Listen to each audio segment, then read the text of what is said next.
Siis nyt mä teen niin, että mä kuvaan etukameralla ja mä istun lattialla. Koska mä en niinku... Lasin tämän videon kerran, mutta mä en osaa käyttäytyä niinku oma itteni. Joten nyt niinku... Nyt lähtee. Mä kävin ostoksilla mun kavereiden kanssa, koska toinen niistä on muuttamassa. Me käytiin Jumbossa ja obviously mä näytän nyt mitä mä ostin. Sitten vähän huomataan valoa. En tiedä kuinka hyvä niin valotus voi olla, kun istuu lattialla. Mennään siinä järjestyksessä, missä mä ostin mitäkin. Eka me käytiin New Yorkerissa, koska siellä oli joku alennushomma. Koska ne tyyliin muutti niiden myymälöiden paikkaa tai jotain. Mut tämmöset bikinit.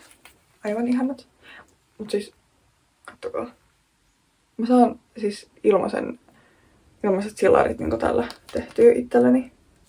Totta kai matchaava alaosa. Mua vähän pelottaa, että mä en kerkeä käyttää näitä ennen kuin kesä loppuu, koska nyt on niinku elokuu alkanut jo. Ja tuolla satoo tänään vettä. Sitten me käytiin kanssa Sittarissa. Ja mä en oikein ostanut sieltä mitään muuta kuin pesuaineita. Jota mä en todellakaan tarvii vielä. Koska mä en oo muuttamassa omaan kämppään vielä niinku, en tiedä, en pitkään aikaa. Tämmönen lattianpesuaine, koska kun sanoo TikTokissa, että tää tuoksuu hyvältä. Ja no, mä haistoin tätä, mutta en mä tiedä, kyllä niin ihmeellinen on. Ja sit mun kaveri oli laittanut mulle kanssa just viestiä, että toi ei oikeesti edes tuoksu niin hyvältä. Tää oli alennuksessa, niin mä ostin tän. Firehan on paras, mutta siis tää on pinkki ja tää tuoksuu hyvältä. Niin silleen, totta kai en mä osta mieluummin tätä. Viimeisenä mä näytän mitä mä ostin Jyskistä. Ensin vessaroskis.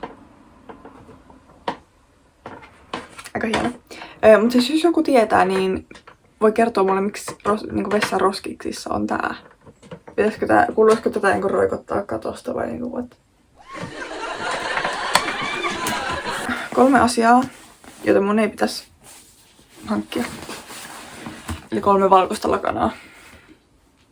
Tai siis, niin.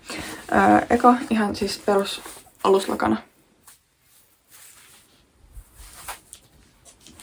Sitten tyynyliina, jota mä nyt äsken, mä kuvasin Snappiin tämän saman esittelyvideon, niin tajusin, että enhän mä tuu tarvitse tätä mihinkään, kun mä nukun aina 2 tyynyn ja 2 peiton kanssa.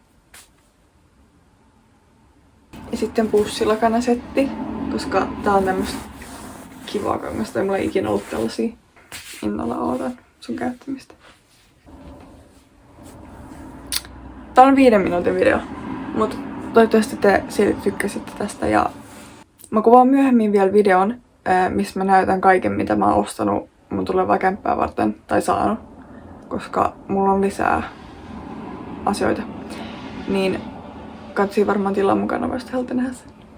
Kiitos, jos sä katsoit tänne asti tämän videon ja me nähdään toivottavasti vielä. Hei hei!